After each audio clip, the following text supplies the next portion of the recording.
Hey guys, and welcome back to the Dwarves. So I noticed in the last episode, like about halfway through, that I forgot to put my webcam on. Because I'm trying to do more of this face cammy type thing.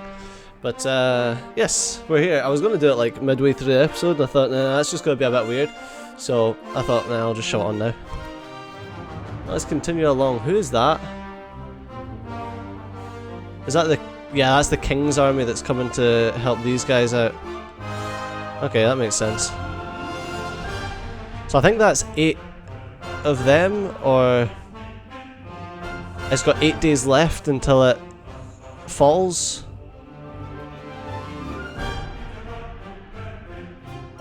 Oh shit, is this place gonna fall then? Alexdale's gonna fall? Oh, I thought the king would have been a bit quicker at getting there. You arrive at a crossroads with a tavern on the corner. A warm light is emanating from its window, lighting up the road around it. A stone sculpture of a sheep stands in front of the door, and above it a sign, swaying gently in the breeze, reads, "The Stone Sheep." You observe the surroundings, but the road is empty, and no one leaves the tavern. You notice a broken window on the first floor, which has been boarded up with planks. Something wet drips onto your nose, and you look up to the cloudy sky with a bad-tempered expression. Huh! Why are we standing here and just getting wet from the outside?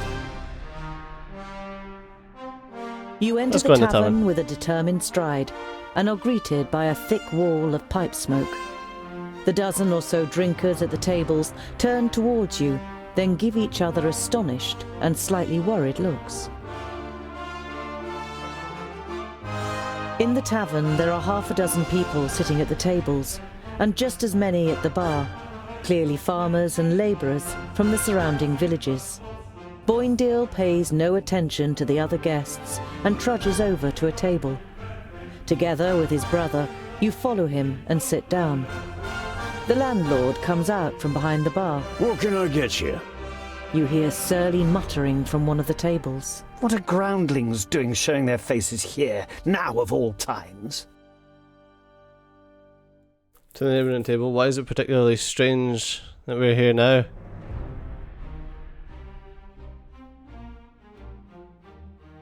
You turn to the guest who'd muttered something about groundlings. And why is it so strange that we're here?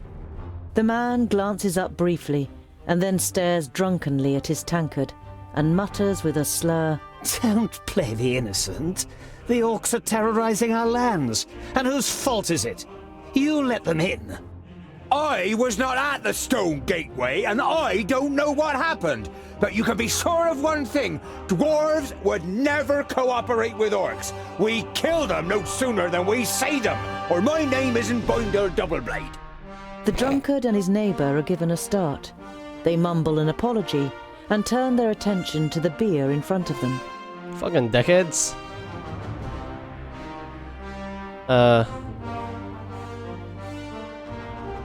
Did two two travellers pass this way? One was a fabulous, the other a mercenary.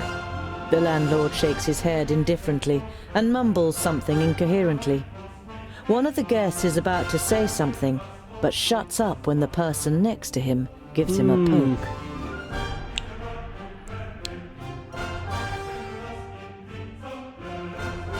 I wouldn't mind some ale. I wouldn't mind a pint of ale. The landlord nods and takes the twins' order too. Shortly after, he returns with your beers and puts them down in front of you. Is that all? Actually, get everyone some ale. And turn to the room. This round's on me. The faces of the guests and the landlord brighten up immediately. The landlord gets to work pulling everyone a beer and handing out the tankards. Some of the guests say cheers to you as they get their drinks. Good idea to grease the wheel. Come on So what now, happened? tell us what happened. We're all friends here. The man who was going to speak the first time round looks over to his neighbour, who nods. 2 travellers spent the night here. One had a robe on, the other was a mercenary. The next day they left, all in a hurry. Said they'd been attacked by an elf. One of the other drinkers finds his voice too. There was a hell of a lot of noise that night. As if there'd been a dust-up. Ooh. There's some gold here for the trouble. I thought they meant the noise, but then I noticed the broken window. The landlord sighs. Please don't tell anyone else about this. We will want to spend a night in a tavern where an elf has been sighted. Well, show me what you've got for sale, mate. You've got provisions, a healing potion, a elixir of protection. I couldn't sell my talisman of protection. That's really mean. So what magical artifacts?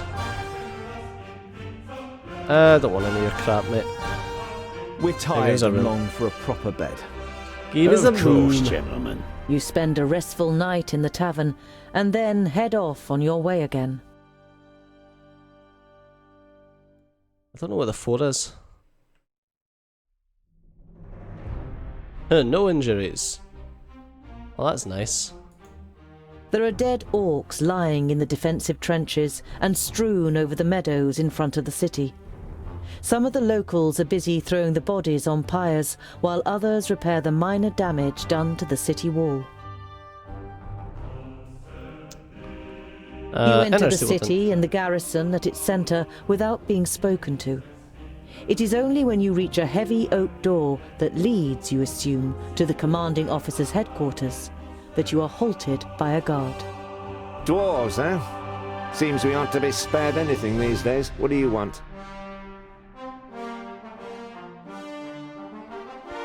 It looks like you've got an orc problem. Had.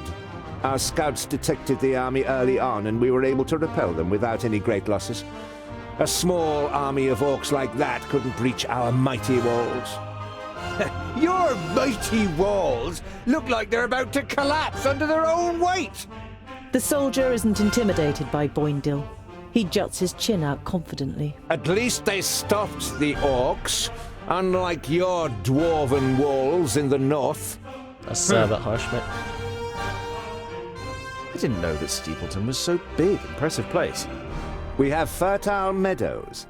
That's what we have to thank for the city's growth in recent years. At the time of my grandparents, Steepleton was nothing more than the tower on a hill with a couple of houses.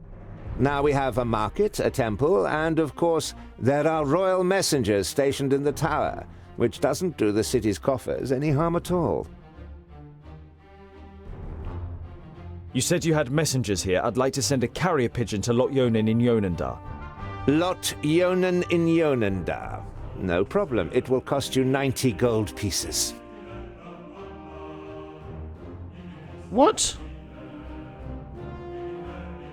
If the Fuck carrier it. pigeon delivers my message safely to Lot Yonan, then it's worth its weight in gold. It's Then expensive. I'll send for a scribe. You can dictate your message and Thank you, but I can write it myself. Paper and ink will be sufficient. The guard nods. You don't blame him for thinking you are illiterate. Very few ordinary folk can read or write. Once you've been given the writing implements, you write down a summary of what happened at the meeting of the älfs and the orcs. I must speak with your commander. Commander Valor doesn't have time. He's still very busy dealing with the aftermath of the orc attack.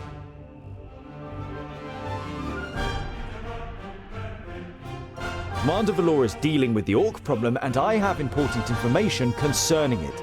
I witnessed a meeting of the orc lords. The guard eyes you with interest and tries to judge whether you can be trusted. Finally, he stands up, opens a door, and enters the room ahead of you. The commander looks up from his work. The guard repeats what you told him. Your information about the orcs could be useful. We have fought them back, but not yet defeated them. Come in. The commander listens attentively, and now and then asks questions, as you tell him about the 3 orc armies and the meeting of the chieftains with the älfs Sintharas. This sounds very grave. I will send out messengers. We must be prepared. The orc army that attacked Steepleton was able to escape. The orc army that attacked you was able to escape. What was left of it? They headed south. Unfortunately, I can't send anyone after them until the damage to the wall is repaired. The commander looks at you with a disgruntled expression. It suddenly seems clear to him who he has standing in front of him. If you're interested, you could try and wipe out the mob that got away and collect the bounty. Killing pig noses and getting paid for it? Where's the heads? You grin at Boindil and then turn back to the commander. We'll see what we can do. We must press on. Farewell, Commander Valor. Kill as many orcs as you can, dwarves. Palandi'll be with you. Fucking Palandium. Fucking more like Varacus. You see a camp with a wagon and 2 people on the edge of the path. Behind them, Black Saddle towers up above a thick, dark forest, about a half a day's journey away. Go to humans and speak to them. You don't want to give them a shock, so you address them while you're still a distance away. Hello, friends. Is there any space by your fire? The 2 traders look up and visibly jump when they see you 3 dwarves. Ah, hello. Yes, of course. It doesn't escape your attention that you seem to be causing the traders some uneasiness, but you take up their offer and sit down. The twins follow your example. We're only travellers. We're looking for someone who's said to live on Black Saddle. A hermit. Someone who lives here? The traders exchange amazed looks. If they live here, they must be mad. Normally we wouldn't stop and rest here, but the horses are too exhausted. Our departure from Parista was delayed and we must have driven them too hard.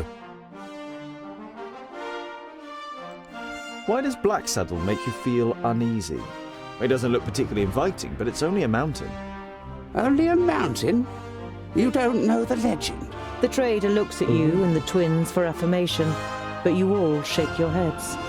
Black Saddle was once known as Cloud Piercer, and it towered up into the heavens, the upper slopes of pure gold and the summit covered in snow.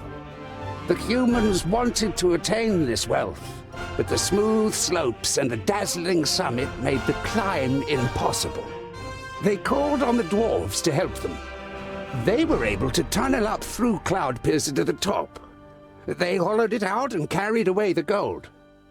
The humans demanded that the treasure be shared, but the dwarves refused, and as they argued, the mountain began to tremble. There were too many holes inside for it to hold together. It collapsed and buried both greedy parties underneath it.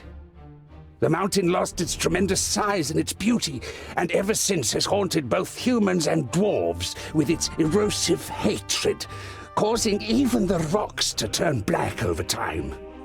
Pfft. Never heard of it. Sounds like human tittle-tattle. Dwarves would never hollow out a mountain so much that it collapses. You come from Parista. How are things there? No news to speak of, I'd say. Well, except for Nudin the Knowledge Lusty. You know Nudin the Knowledge Lusty. Lot Yonan introduced him to you many years ago during a visit. What about him? Oh, nothing really. Just rumors. You nod at the trader to continue. He's behaving strangely and disappears into his tower for days on end. Merely looks ill, apparently. Well, that's what someone I know said. Perhaps he got a spell wrong. Interesting. Protection, healing potion, and provisions. Don't need any of them, thanks. Later in the night, after eating together and some friendly conversation by the campfire, you all decide to sleep, but you take the first watch. It's a night in which nothing happens, and the next morning the traders set off early. After breakfast, you also continue on your journey. To Black Saddle. After a march through the thick pine forest, Black Saddle, the sinister tabletop mountain, and your journey's destination rises up before you. Hey!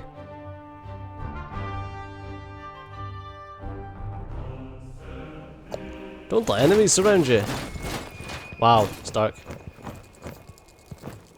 Yes, according to Lot Yonan. Oh shit, that was an Although accident. you try to put a lot of assurance into your voice, you too see no signs that anyone lives here. No castle, no tunnel, no camp. There's nothing here but mountain. Then we'll have to take a closer look. You do that, scholar. We'll be waiting for you here. You think about objecting, but it would just be a waste of breath.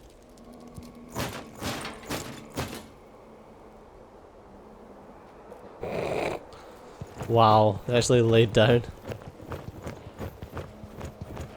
Oh, I could talk to them, or I could... No trace of Guren here either. If he's close, then there must be some kind of cave somewhere in the mountain.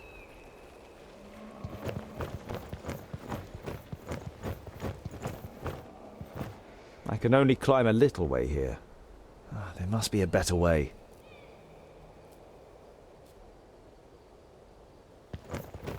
An old tree. Looks like it could fall down at any moment. Okay. Ah! There we go. Nope.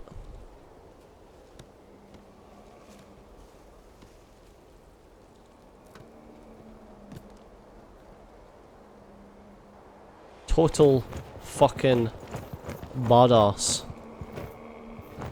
I should be able to get up here. This guy? Oh, whoa, whoa, whoa. Phew. That was close. That was close. Too steep. I can't get a grip anywhere. I hope this is all worth it.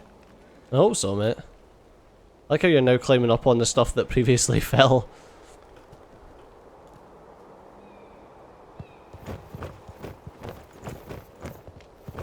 Here's a... No, forget it. Here's a what?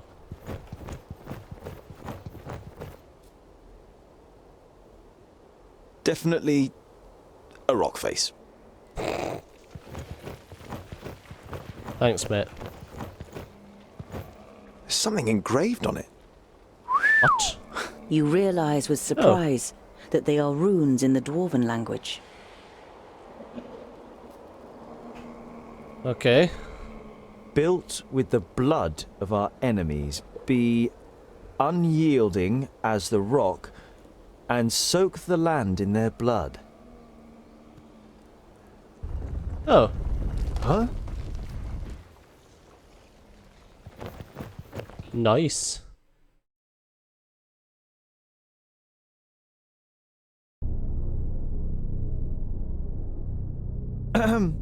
Hello? Ooh.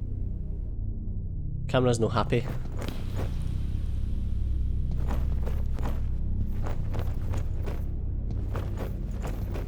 Master Guren? Lot Yonan sent me to bring some items back to you.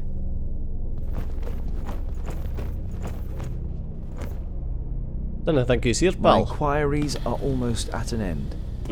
That means I can finally go to be with my sunshine. I have never been to Greenglade, but I think I will like it there. I deposited my most valuable things in the grave of Horengarth before my departure and secured it with magic. The password is... You recognise the following words as rune names, but they're written in the learned language, so you don't know which they are. Greenglade. Oh, great.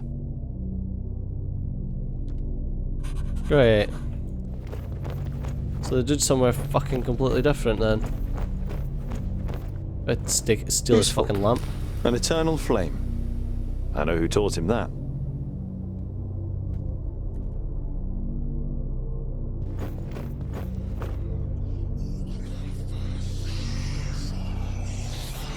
Hello? Is anyone there? That's a horrible noise.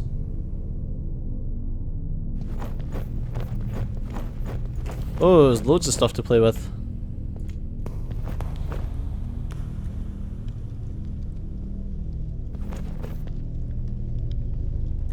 I'm gonna set everything on fire. Hopefully it'll stop the beasties getting me.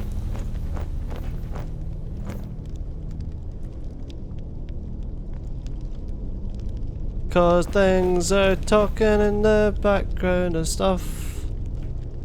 I want to light this brazier too, even though it is huge. That is really cool, I didn't mean to do that.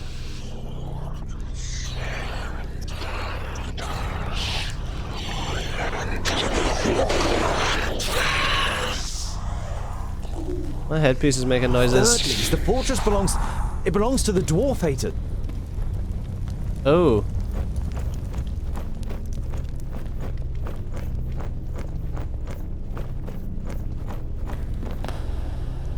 Sarcophagus. Perhaps I could open it. Perhaps. Born of stone, forged in battle. Arise, reborn from the blood of the enemy. You're not sure if you really want to know what was once in this basin. The whole place gives you the feeling that a decent dwarf shouldn't hang around too long. But unfortunately, that's all we've got time for in this episode. So as always, thanks a lot for watching. I've been Siege, you've been awesome. I'll see you next time. Bye bye.